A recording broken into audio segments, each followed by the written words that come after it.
네, 경제뉴스 브리핑 시간입니다. 이두원 경성대학교 경영학과 교수님이 전화로 연결이 되어 있습니다. 교수님. 네, 안녕하세요. 핵심 생산 가능 인구가 역대 최저로 나왔습니까? 네, 그렇습니다. 이번에 발표된 거 보니까 1924만 1000명으로 1년 전보다 다시 비중이 0.4% 줄어든 것으로 나타났습니다. 하하. 보통 15세에서 64세까지를 생산 가능 인구라고 하는데요. 예. 핵심 생산 가능 인구는 생산, 소비, 이런 경제 활동이 가장 활발한 25세에서 49세 사이를 일컫습니다. 이들이 전체 인구의 절반도 안 되는 44.1%를 보였다. 이런 소식인데요. 예. 이 수치는 통계를 작성하기 시작한 1999년 3분기 이후에 가장 낮은 수준까지 떨어진 것이다라고 보면 될 것 같습니다. 아하. 산업연구원은 핵심 생산 가능 인구가 0.1% 줄어들 때 GDP가 0.3% 감소한다고 분석했습니다. 네. 우리 경제는 가만히 앉아서 경제 성장률 0.3%를 까먹고 있는 셈이 됐습니다. 이 생산 가능 인구의 감소에 대응하는 기업들의 수단은 자동화죠. 예. 이 자동화는 또 청년 실업률을 만들고 있어서 인구 구성 문제가 우리나라 경제의 아주 중요한 아킬레스건이 된 셈입니다. 예. 이 새 정부가 만들어지는데 기왕의 복지 공약을 실현하는 데 있어서는 경제 유발 효과가 큰 것부터 실행하는 것도 하나의 지혜가 될 수 있을 겁니다. 이 장기적으로 새 정부는 경제 잠재력 하락을 막을 수 있도록 우리나라 경제 구조 계획을 강력하게 시행해 나가면서 이런 핵심 생산 가능 인구의 구매력을 다시 올릴 필요가 있지 않을까 싶습니다. 아하, 알겠습니다. 대한민국은 은퇴가 없는 좋은 나라인가요? 예. OECD가 발표한 자료인데요. 예. 75세 이상 초고령층이죠. 예. 전철되면 다 자리를 양보받는 나이 계층인데, 예. 이들의 인구 고용률이 5년 연속 우리나라가 세계 최고입니다. 아하. 다른 나라에서 이 통계를 보면, 한국은 정말 행복한 나라이다. 이렇게 생각할 수도 있을지도 모르겠습니다만은, 예. 실상은 우리가 잘 알고 있죠. 예. 대개가 폐지 수거를 한다든지, 파트타임으로 일을 한다든지, 그런 일조차 하지 않으면 굶을 수밖에 없기 때문에 그렇죠. 생존형 근로라는 게 좀 슬픈 비극입니다. 예. 우리나라 75세 이상 고용률은 17.9%로 2위인 멕시코보다 1%포인트 높고요. 3위부터는 모두 10% 미만이기 때문에 예. 대부분의 OECD 국가들은 편한 노후 생활을 하고 있다. 이렇게 짐작할 수 있습니다. 아하. OECD 평균치가 4.8%거든요. 예. 모든 나라 거의 이제 그 아래 나라는 거의 유럽 국가로 알려져 있습니다. 예. 근데 지금 나이를 더 줄여서요. 65세 고용률에서도 살펴봤을 때 우리나라가 세계 2위입니다. 아이고. 1위가 아이슬란드로 30.6%고 우리나라는 세계 2위를 보인 건데요. OECD 평균치인 13.8%에 비해서도 우리나라가 2배나 많은 수치를 보이고 있습니다. 네. 이 노인 노동은 자아 실현 기회 또 건강할 것이다. 이런 긍정적 관점도 있겠지만요. 예. 2015년 통계로 우리나라 노인 빈곤율이 63.3%로 OECD 최고 수준이고 또 노인 자살률 또한 최고임을 고려한다면은 우리나라 노인 근로가 이 자아 실현이나 건강과는 거리가 멀다라는 걸 좀 짐작할 수 있겠습니다. 네. 이 노인을 위한 나라가 없다. 나라는 없다라는 이 소설도 있고 영화가 있었는데요. 예, 예. 그 소설이나 영화 내용처럼 우리나라는 노인이 설 자리가 점점 비좁아지는 나라임에는 틀림이 없어 보입니다. 네. 분명한 것 같습니다, 그거는. 그리고 문재인 정부가 공약대로 공무원 증원 예산을 편성을 했나요? 네. 이 첫 대통령이 돼서 첫 번째 내린 지시가 바로 이겁니다. 예. 일자리위원회를 만들어라. 그만큼 이제 일자리는 우리 경제에 굉장히 어려운 과제인데요. 예. 먼저 5월 안에 약 10조 원 정도의 추가 경정 예산 편성을 추진할 것으로 알려졌습니다. 1만 2천 명 정도 추가로 공무원 채용을 하기 위한 것인데요. 예. 이 대통령 선거 출마 당시에 그 일자리 공약으로 나왔던 내용이었죠. 예. 이 소방직, 경찰직, 사회복지직, 공무원 등의 각각 1,500명씩. 아하. 그리고 생활안전 분야에 약 3,000명, 교사에 3,000명 등 모두 12,000명입니다.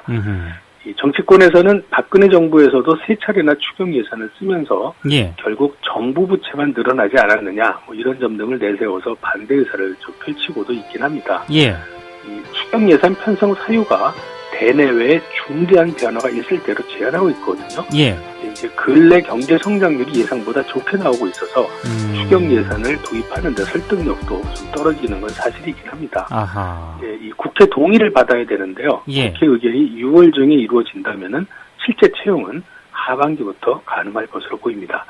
알겠습니다. 그리고 5개월째 지금 국제 유가가 내리고 있네요.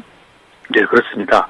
보통 이제 국제 유가의 대표 값은 미국 서부 텍사스유는 WTI라고 보고 있죠. 예. 네, 이게 2월 달에 54달러였었는데요. 예. 5월 초에, 정확히는 5월 4일이죠. 그날 45달러까지 떨어졌습니다. 어허. 이 수치는 연중 가장 낮은 수준인데요. 예. 근데 그 이후에 오페크에서 감산 연장을 결의하면서 하락이 좀 멈춰서 이틀간 올랐다가 오늘 뭐 보니까 또 떨어져 있더라고요. 예. 이 원유를 전량 수입하고 있는 우리나라가 원유 가격 하락이 반가운 일이기는 틀림이 없겠죠. 예. 하지만 근데 마냥 기뻐할 수만은 없는 게 국제 유가가 떨어진다는 것은 세계 경제 활력이 같이 떨어지고 있다. 이런 징후일지도 모르기 때문입니다. 아하. 앞으로도 세계 경제가 좋을 거라면 기업들이 활발하게 투자할 것이고 생산을 하기 위해서 원유 사용량은 늘어나겠죠. 예. 그렇게 되면 국제 원유 시세는 상승으로 나타날 수 있습니다. 근데 시세가 하락했다는 거는 어찌됐든 안 좋다는 그런 징후로 봐야 되는 거 아닙니까? 그렇죠. 일단 노란 등을 켜졌다라고 봐야 되겠죠. 예. 또 3월 하순부터 원유가가 다시 오르기 시작했었거든요. 예. 그래서 당시에는 향후 경제를 낙관적으로 볼 수 있는 근거가 됐었고요. 예. 또 세계 주식시장이 최근까지도 연일 최고가를 만들어 올 수 있었습니다. 이제 4월 중순부터 다시 떨어져서 이 5월 4일 45.52달러까지 연중 최저 기록을 갈아치울 정도로 아주 급격한 하락을 보였다가 이제 일시 반등을 이틀간 했습니다. 네네. 어제 보니까 다시 떨어져서 45.8달러던데요. 예.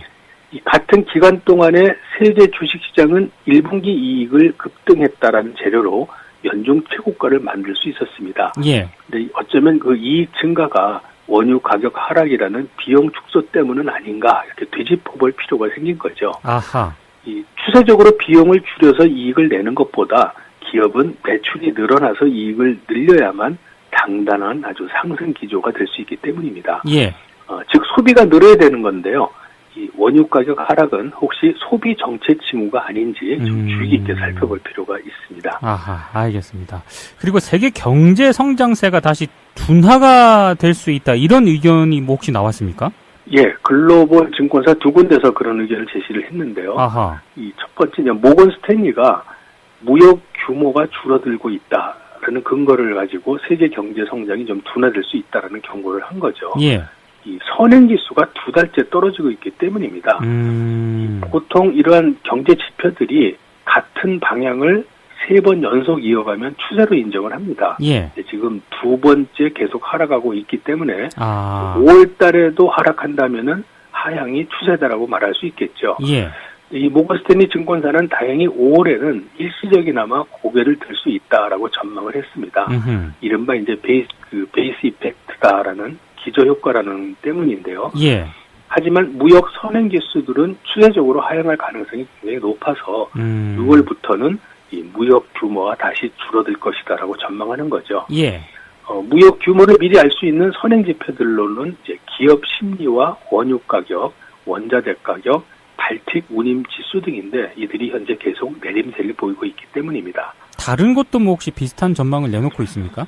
예, 크레딧 스위스라는 증권사도 같은 전망을 냈는데요. 이 회사는 이제 산업 생산 모멘텀으로 같은 결과를 얻어냈습니다. 예.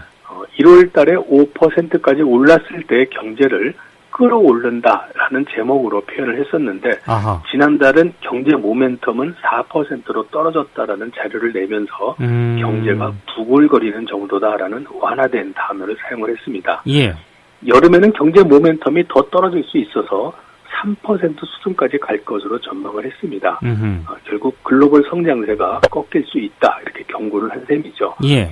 실제 미국 경제가 4월에는 고용 지표들이 좋았었지만은 일부 다른 지표들은 둔화된 모습을 보이고 있어서 이것이 혹시 추세로 이어질지 아닐지 향후에 발표되는 경제 지표들을 우리는 예의주시해야 될 것 같습니다. 아하, 알겠습니다. 오늘 말씀 잘 들었습니다.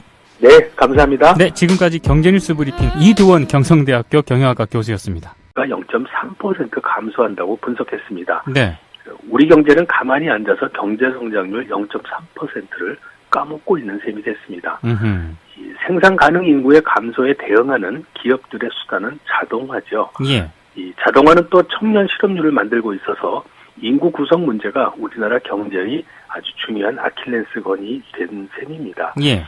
이 새 정부가 만들어지는데 기왕의 복지 공약을 실현하는 데 있어서는 경제 유발 효과가 큰 것부터 실행하는 것도 하나의 지혜가 될 수 있을 겁니다. 이 장기적으로 새 정부는 경제 잠재력 하락을 막을 수 있도록 우리나라 경제 구조 계획을 강력하게 시행해 나가면서 이런 핵심 생산 가능 인구의 구매력을 다시 올릴 필요가 있지 않을까 싶습니다. 아하, 알겠습니다. 아, 대한민국은 은퇴가 없는 좋은 나라인가요? 예. OECD가 발표한 자료인데, 지금 나이를 더 줄여서요, 65세 고용률에서도 살펴봤을 때, 우리나라가 세계 2위입니다. 아이고. 1위가 아이슬란드로 30.6%고, 우리나라는 세계 2위를 보인 건데요. OECD 평균치인 13.8%에 비해서도 우리나라가 2배나 많은 수치를 보이고 있습니다. 네. 이 노인 노동은 자아 실현 기회, 또 건강할 것이다. 이런 긍정적 관점도 있겠지만요. 예. 2015년 통계로 우리나라 노인 빈곤율이 63.3%로 OECD 최고 수준이고 또 노인 자살률 또한 최고임을 고려한다면은 우리나라 노인 근로가 이 자아 실현이나 건강과는 거리가 멀다라는 걸 좀 짐작할 수 있겠습니다. 네. 이 노인을 위한 나라가 없다. 나라는 없다라는 이 소설도 있고 영화가 있었는데요. 예, 예. 그 소설이나 영화 내용처럼 우리나라는 노인이 설 자리가 점점 비좁아지는 나라이면 틀림이 없어 보입니다. 네. 분명한 것 같습니다, 그거는. 그리고 문재인 정부가 공약대로 공무원 증원 예산을 편성을 했나요? 네. 이 첫 대통령, 그러니까 대통령이 돼서 첫 번째 내린 지시가 바로 이겁니다. 예. 일자리위원회를 만들어라. 뭐 그만큼 이제 일자리는 우리 경제에 굉장히 어려운 과제인데요. 예. 먼저 5월 안에 약 10조 원 정도의 추가 경정 예산 편성을 추진할 것으로 알려졌습니다. 1만 2천 명 정도 추가로 공무원 채용을 하기 위한 것인데요. 예. 이 대통령 선거 출마 당시에 그 일자리 공약으로 나왔던 내용이었죠. 예. 이 소방직, 경찰직, 사회복지직, 공무원 등의 각각 1,500명씩, 아하. 그리고 생활안전 분야에 약 3,000명, 교사에 3,000명 등 모두 12,000명입니다. 이 정치권에서는 박근혜 정부에서도 세 차례나 추경 예산을 쓰면서 예. 결국 정부 부채만 늘어나지 않았느냐, 뭐 이런 점 등을 내세워서 반대 의사를 좀 펼치고도 있긴 합니다. 예. 네, 경제뉴스 브리핑 시간입니다. 이두원 경성대학교 경영학과 교수님이 전화로 연결이 되어 있습니다. 교수님. 네, 안녕하세요. 핵심 생산 가능 인구가 역대 최저로 나왔습니까? 네, 그렇습니다. 이번에 발표된 거 보니까 1924만 1000명으로 1년 전보다 다시 비중이 0.4% 줄어든 것으로 나타났습니다. 하하. 보통 15세에서 64세까지를 생산 가능 인구라고 하는데요. 예. 핵심 생산 가능 인구는 생산, 소비 이런 경제 활동이 가장 활발한 25세에서 49세 사이를 일컫습니다. 이들이 전체 인구의 절반도 안 되는 44.1%를 보였다. 이런 소식인데요. 예. 이 수치는 통계를 작성하기 시작한 1999년 3분기 이후에 가장 낮은 수준까지 떨어진 것이다라고 보면 될 것 같습니다. 아하. 산업연구원은 핵심 생산 가능 인구가 0.1% 줄어들 때 GDP에요. 예. 그 75세 이상 초고령층이죠. 예. 그 전철되면 다 자리를 양보받는 나이 계층인데 예. 이들의 인구 고용률이 5년 연속 우리나라가 세계 최고입니다. 아하. 다른 나라에서 이 통계를 보면 한국은 정말 행복한 나라이다. 뭐 이렇게 생각할 수도 있을지도 모르겠습니다만은 예. 뭐 실상은 우리가 잘 알고 있죠. 예. 대개가 뭐 폐지 수거를 한다든지 파트타임으로 일을 한다든지 그런 일조차 하지 않으면 굶을 수밖에 없기 때문에 그렇죠. 생존형 근로라는 게 좀 슬픈 비극입니다. 예. 우리나라 75세 이상 고용률은 17.9%로 2위인 멕시코보다 1%포인트 높고요. 3위부터는 모두 10% 미만이기 때문에 예. 대부분의 OECD 국가들은 편한 노후 생활을 하고 있다. 이렇게 짐작할 수 있습니다. 아하. OECD 평균치가 4.8%거든요. 예. 그러니까 모든 나라 거의 이제 그 아래 나라는 거의 유럽 국가로 알려져 있습니다. 예.